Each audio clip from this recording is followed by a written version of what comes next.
My name is Asisat. You can call me Z. Play for Barcelona. I live in Lagos. No, I live in Barcelona. No, Lagos. Talking about my journey of football, right from the beginning, I started with my friends in school and I was just doing for fun.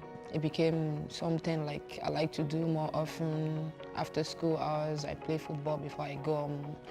My parents are always complaining that I come late after school hours and all that. So when I finished from my tertiary school, I had like almost months doing nothing. So I just spoke with my parents. Maybe they can just allow me to just play for fun, just for fun, nothing serious. From there I played in a tournament.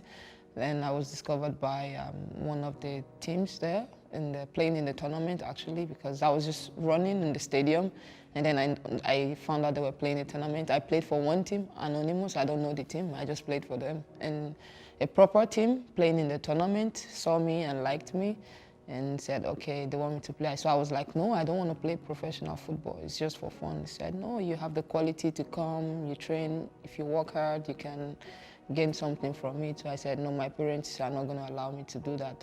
So don't even try to, don't bother trying,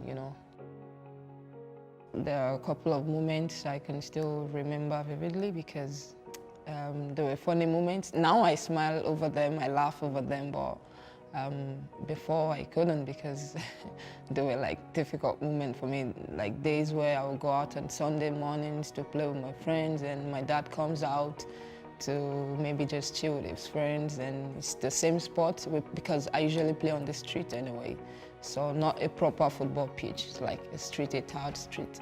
So once my dad is coming, I always run to hide from him, and my friends, if you ask my friend, where is Asisat? And they'd be like, no, we've not seen her today. When I was growing up, my parents didn't support me, obviously.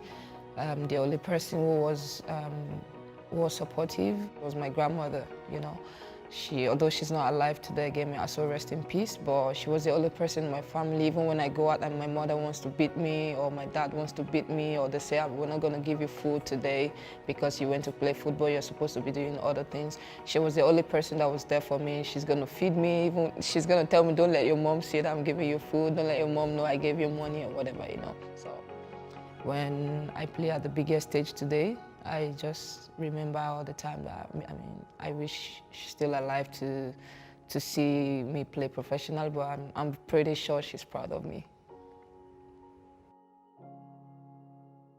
I grew up in an environment where you don't get to have a lot of female players playing football.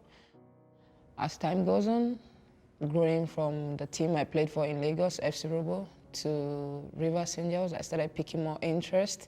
I started becoming more passionate about it. I started seeing football as my job, as my profession. And then when I moved to Liverpool, and then I know, okay, this is my job. I started feeling differently towards football, So I think it's a feeling that grew much more bigger as time goes on. I started picking more interest. I started being more passionate. I started being more serious, Because the decision that I took like 15 years ago regarding football is not the same thing I'll take today, And now, I play for FC Barcelona. It means like, what else do I want? I'm like on the biggest stage of my life. There were several times I sat down alone thinking and asking myself if I was doing the right thing, if I was making the right decision, if I was not going the wrong way, if my parents won't say to me at the end of the day, oh yeah, because you didn't listen to us, this is how you end up, I had different moments. I was down with this because it's like something you don't know the future, you don't know what's gonna come out of it, Imagine wasting 2-3 years of your life. And they said to you, okay, if you had used this 3 years in school, you would have almost been done by now. You would have gotten a degree or something, So yeah, there were moments I sat down alone. There were moments I cried sometimes because I just feel like I don't want to fail, And at some point, I felt like, okay, I love what I'm doing right now. I just want to leave, But You don't want to let your parents down because they now give you the opportunity to do this, and you don't want to let them down. So it felt like a pressure to me. At some point, I felt like I have to deliver, and even if everything wasn't working that minute, I had something to push me, like I have to go more, I have to get this sorted out, you know? So, I mean, today I'm playing at the world stage. I played at the World Cup, Champions League final, just name it. I mean, it's absolutely emotional for me. But yeah, I'm just happy everything worked out fine. I think with my parents, the point they said, okay, we will let you be into sports professionally was after my under-20s World Cup, when I had the golden ball and the golden boot. So I think that was one of the moments I felt really happy in my whole life, because they said to me, okay, now we realize you have this talent, and we're not going to let it die. They said, okay, this is the gift they want to give me. So now they're happy. My father, everyone likes to wear my jersey everywhere because they're proud, you know. So it's been pretty interesting these days with the fam. Now my family, they are like my biggest supporters, especially my parents, both of them. Now my mom watches football. My mom has a Facebook account. She watches Barcelona game because it's always live on Facebook, most of the games. So my family, even when we played in the Champions League final, because my younger ones, they don't really know much about football. So they were just happy I scored. I was telling them, look, we didn't win the cup. I say, yes, but you scored, you know.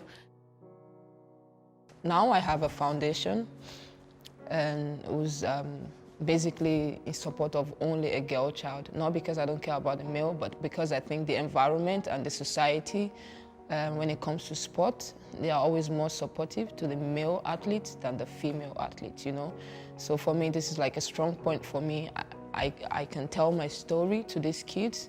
I can play back everything that happened with my life to them and advise them and talk to them, you know?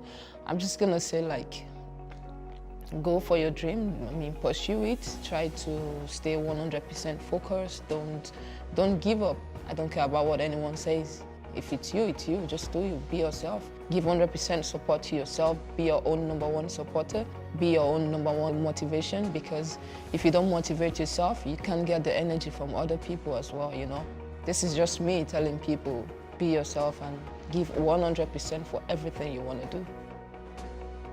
You don't wait for people to give you credit. You have to credit yourself. If you're not doing good, you tell yourself, okay, I have to buckle up. And if you're doing good, you tell yourself, yes, I'm good at what I do. I'm improving every day, you know? And along the line, the journey is like a roller coaster. Sometimes it's not just all smooth, you know. You have times where things are not working out. You have times where some things are not even right for you. And you just have to stay locked in. You just have to stay strong. And I mean, for me, when I was at Arsenal, it wasn't that my best moment and all that, but I mean, I moved to China. A lot of people said a lot of things about me, but I told myself, this is what I want to do. I want to get myself back up there. I have to go somewhere to do this and all of that. I did what I had to do, and I'm here in Barcelona today. So that's a perfect example of being strong, not listening to people. If I had listened to people, maybe I would have taken a decision that would not be helpful for my career. So being strong is, you just have to be your own best support system, because if you don't do this, then it's going to be difficult for other people to do that for you.